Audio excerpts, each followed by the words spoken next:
Carrie is the only child who is adopted by her family.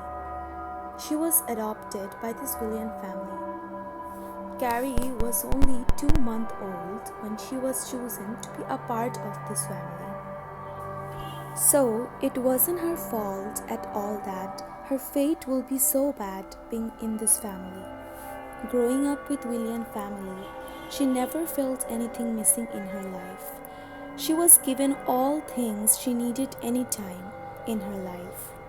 Carrie was put in an adoption house by her mother Kathy when she was about only some months. Kathy was a teenager when she got pregnant, and she was very poor that time. She was unable to feed her baby, so she kept her away and rejected to be her mom. In this William family, Ryan William and Jonathan William was Carrie's parents. They both had no child. Carrie was their one and only loving daughter. They both loved her so much, like she never felt adopted in that family.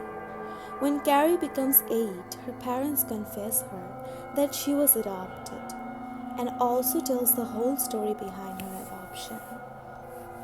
Carrie was a very mature and well-behaved child. She understood her parents and never felt guilty or upset by that. She was happy to think that she was lucky. There are also 2 people in this William family. Aunt Sarah, a wise woman with calming manipulative voice. Her relationship with Carrie is not very good, as she was not very happy when William's parents adopted her. Aunt Sarah is Jonathan's elder sister. She was unmarried. She never wanted to marry anyone in her entire life except Jacob. Jacob was her lover in Aunt Sarah's young life, but unfortunately they couldn't be together. For some reason, Jacob's family didn't like Aunt Sarah and rejected her. Aunt Sarah seems very nice to people, but in reality, she never missed anything to hit someone with bad words. For her habit, everybody including neighbors, shopkeeper, and the relatives call her Cacti. This word is actually came from the word cactus because her word always spins everybody badly like blood comes out from the arms. Except Aunt Sarah and William's parents, there is a driver called Beck lives here in this family. He is just their family driver and only minds his own business. Carrie was growing in this family with both bitter and sweet things, but when she become mature and most likely to get married, she notices everybody in the William family start behaving with her coldly. Especially William's parents suddenly stopped talking with Carrie. Once upon when everyone was together in the dinner table, Carrie told her father that what if we planned for a family trip together? Carrie was homeschooled, and that was the reason she used to not have so many friends. She often gets bored being alone. She was expecting, in her reply, that her father will also agree with her. But Ryan said not now. We don't have any plan like that. Anyways, Carrie was feeling upset and shocked during the whole dinner time because in her childhood she used to have so many trips with her family, but now they didn't went anywhere so long together. She notices day by day her parents' behavior towards her was deforming, as if they forgot they had a child. Not only William's parents, Aunt Sarah was also kind of ignoring her. But it wasn't that shocking for Carrie because Aunt Sarah was not that very friendly towards her from the beginning. But behavior of William's parents was hitting her. Carrie also notes sometimes at the middle of the night, Aunt Sarah woke up in the late night and went out to the store behind the house with a basket in her hand. Carrie also notes that Aunt Sarah always do this on every 13th of every month, It was so confusing and doubtable for Gary to think that why Aunt Sarah always do this. One day, when everyone in the house was sleeping, Gary decided to go inside Aunt Sarah's room and to check the basket that she always keeps with herself. Inside Aunt Sarah's room, there was a bamboo wardrobe where she kept the basket, covered with a red satin scarf. Carrie was scared to sneak and to check her basket, as she knew that Aunt Sarah will definitely not like that. But somehow she can't hide her curiosity to check what was inside the basket. On 9th March, Carrie woke up in the middle of the night when everyone except her was in her hibernation. She takes off her cozy slippers so that it can't create any sound. She puts her phone on silent mode and goes to Aunt Sarah's room. Aunt Sarah always sleeps with half opening her door. Carrie slowly pushed the door and sneaked inside. Aunt Sarah was sleeping that time. Carrie saw the basket, which was right beside on the wardrobe. But as she tries to reach out the basket, Aunt Sarah wakes up from the sleep and saw Carrie. Carrie gets so nervous that she starts sweating and gulping lumps on her throat. Her whole body was shaking. Her eyes were blinking rapidly. Before Aunt Sarah asked her anything, she said, "Auntie, do you have cough syrup? I got cold." Aunt Sarah was kind of surprised and confused but replied, "No." Carrie said, "Oh, okay then." Carrie was leaving the room when Aunt Sarah calls her from the back. "Listen, I don't like anyone sneak inside my room without my permission. You better keep this on your mind." Carrie understood that she got caught and quietly leaves the room. From that day, Aunt Sarah started closes the room door, and after some days she also kept locking her room. Carrie starts blaming herself for this thing. She thinks that for her stupidity she got caught to Sarah Ann. However, some days later, Carrie started to feel sick every day. She feels so weak and fragile all the time. For weakness, she even got fever. At first, she was thinking maybe it's just a basic flu, but she continues to feel sick after many days. She stops going to college. She now has to laying over the bed all the time. Not only Carrie was physically sick, but she was also mentally upset at the same time. At this time, she was expecting her parents to take care and to look for her. But sadly, not even a single person was coming to look for her in the whole house. Not even anyone was interacting with her. Carrie was now unable to get off from her bed and to do her own things. She tries to reach her phone to call her mom. Carrie calls Jonathan. Jonathan receives the phone. And before Carrie says something to her, she starts saying, "Don't worry, I will fix a maid for you. Who will take care of you all the time?" With coughing and weak voice, Carrie replies, "Mom, you know everything, that I'm sick nowadays. Please get me into the hospital." Jonathan says, "Honey, you just got a little cold. No worries, you will get well soon. Hospital is too much for this."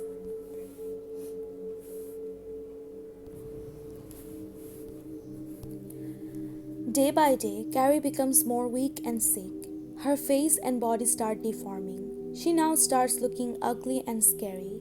After that day when Carrie last contacted her mom, a maid named Alicia always stay and take care of her.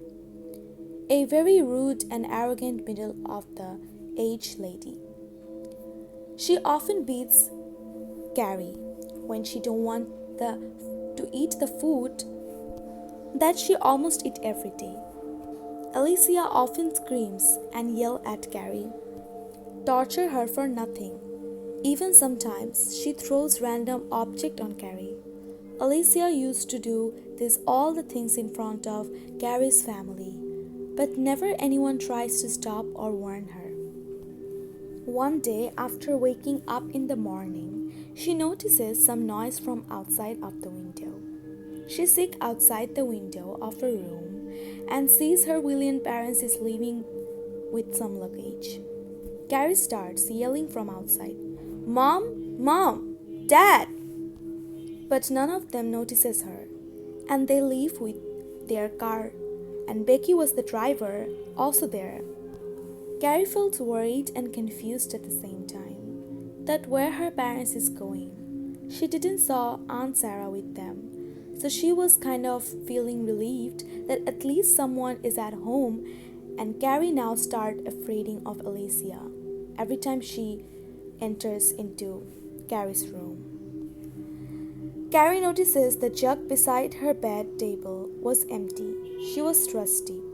She calls Alicia with a nervous voice that she need water to drink, but Alicia wasn't coming into her room. As Carrie was unable to get off from her bed and to walk downstairs to check why Alicia is not responding. But like I said, she couldn't. She starts waiting and she checks outside from her room window. There was nothing outside. Calming light breeze were touching Carrie's face. She feels very happy and blissful. As she was feeling the bliss of the view outside from the window, she saw Alicia and Aunt Sarah is going towards the storeroom.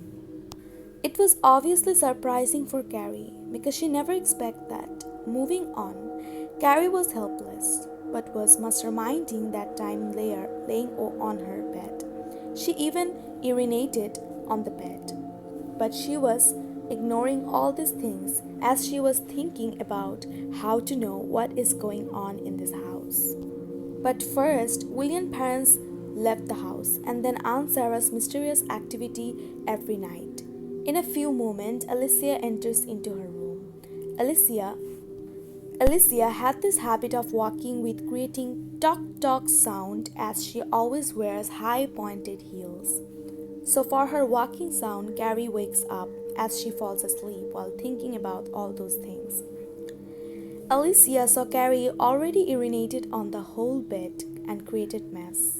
Alicia got angry and started cleaning her bed with scolding and screaming at Carrie. She also warns her, "Don't you dare to pee again on your bed, slut." Carrie didn't say anything to her. There was a power cable to charge Carrie's phone was there beside her bed so that Carrie can keep on touch with her phone and her laptop. But she accidentally once dropped her phone from the bed and broke that, so her phone screen was damaged, but her laptop was good working.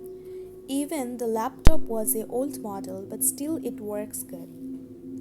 There was a mastermind plan was going through inside Carrie's mind.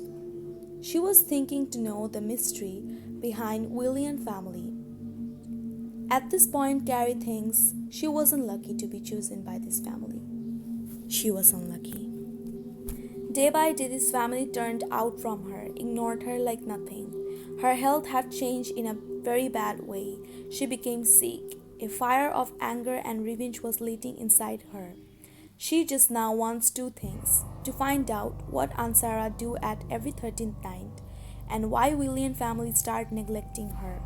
That night after dinner, Carrie is about to go to sleep and she asks Alicia for her laptop. Alicia then asks her why it's time to go to bed. Carrie say, "No, please, I'm feeling very bored and I really want to watch a good movie." After begging few times, Alicia hand the laptop to her. Alicia don't stay there in the William house. She works full time here, but she goes to her own place after she done her duty. So that night she returns home as usual.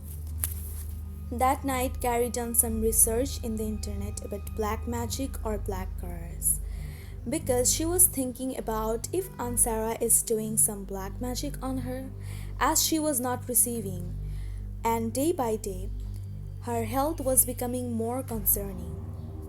At the same time, she was also doubting William's parents. So she searched about William family to know the history about this family and find out horrible truths. Jonathan William and Ryan William was black curse believer. They were Satan's believer, a demonic Satan in Greek and Christian culture. The whole William family, including the driver Beck, everybody was very experienced black magician. They were also blood moon believer. In every 13th, the blood moon ritual activates. In that night, if someone do black magic on anyone, the person gets harmed in a very brutal way. Even death can happen too. This blood moon ritual is very dangerous, a very rare type of curse. Those people who are a Satanist believer, they had to do this blood moon curse and magic every 13th night so that they can get their desired thing. Anything that they wish for Satanas fulfilled that. But he also takes some precious thing from that person as a return gift. And he did that with William family too. At the start of the family, when this William family wasn't that rich and it was just Ryan and Jonathan, they both used to had hard times to live because Jonathan was pregnant that time. Also, Ryan was unemployed and he had no jobs. Becoming fed up on their poor wealth and by frustrating on that, they both decide to do black magic because that time they thought it will be the most fastest and easiest way to get rid from this struggle. Ryan knew that they both are doing wrong, but Jonathan was determined. She motivates and encouraged to help in this black magic. Actually, Jonathan was an atheist. She used to be a non-believer in religion and God. But at the same time, she was an evil soul. She believed that Satan, or the path where no one believes God, is actually exists in real life. Although they both managed to do this black magic together, they promised Satanas to give their child as a return gift. And for that reason, Satanas stayed the baby and away from Jonathan's womb. And the baby bump disappears a few months later. After the sacrifices their child, they became so rich they both start living lavishly and glamorously. Their wealth becomes so healthy. Jonathan's elder sister comes to see their new house from Austria, and she likes it so much that she decides to live here for forever. Ryan wasn't happy about that decision because Jonathan's sister was so greedy. When they were poor, she ignored them and never contacts them, but Jonathan allows her sister to stay with them. Jonathan was in a plan to keep her sister with her, and the plan was to become expert and to know about different black magic. Her sister was a nun of a church, where she got caught once for stealing Bibles. After getting caught, she got insulted by all the people in the church, including the father of the church. Everybody makes shame her by saying, "Shame of you, Sarah. You were stealing Bible in the Holy Bible? How low can you go?" This line hits Sarah. She feels bad, and after that she was kicked out from the church. After losing motivation, she starts losing belief in God, and day by day she starts becoming an atheist. She was greedy and hungry to gain power to take revenge from those people who insulted her. Jonathan knew everything about her sister, and that's why she used her to gain knowledge and how to do black magic more efficiently. Ryan and Jonathan had everything except a child after they gave Satanas their child. They tried to become pregnant again, but they can't, and that was the reason they adopted Carrie. They both raised Carrie and even loved Carrie, but there was a fear inside them as Carrie was growing up. That Carrie knew she is adopted, and since Carrie wasn't their blood relation, she will forget them and will not take care of them when they will be old, and for that reason Jonathan and Ryan consult with Sarah that what can they do. Since Jonathan was failed to be pregnant again, she decided to do black magic again and to ask Satanas for a child now. And for that reason Sarah does black magic on Carrie to give Carrie the Satanas. as a return gift at the middle of the night. They were wanting their own child. After knowing everything, Carrie becomes bewildered that how cruel and selfish this parent was, that they were giving her to the devil. In a moment, blood starts coming out from Carrie's mouth. Because it was 13th October, she started dying slowly with a sad, guilty heart.